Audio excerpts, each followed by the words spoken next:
final practice for Florida before the Gators semifinal matchup with the Huskies here in North Texas. Bonnie Bernstein alongside our University of Florida insider Chris Harry. This technically is practice number 2 for these guys. They went through the real deal earlier today. Chris, give me a sense of the mindset and what Billy Donovan's focus was with his team. Well, they haven't played a game, obviously, since the Dayton regional final last week. So the idea was to kind of build it up to something of a crescendo. They gave them 2 days off after that regional.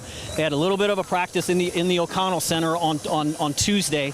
Then they had a better practice Wednesday. It's kind of leading them up. You don't want to get them ready before the game. But want them to peak. No, exactly. But today they practiced over at the University of Texas Arlington, and this was it was a good practice. They were locked in on the job at hand, and the job at hand is going to be defending the pick and roll of UConn and trying to manage what Shabazz Napier, not just the damage Shabazz Napier does, but the damage some of his teammates could potentially do. Well, Shabazz Napier's done a ton of damage against every team this year.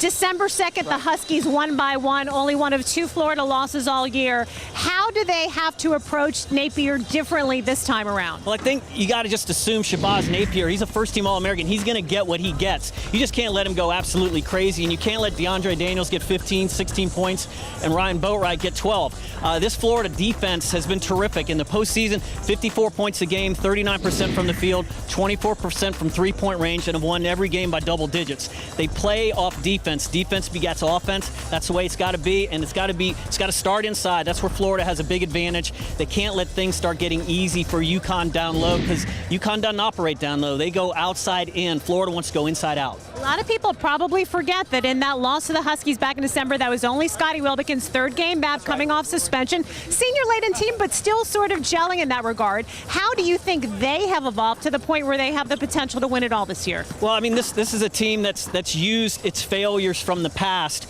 to get to this point right now. 3 straight Elite 8 losses.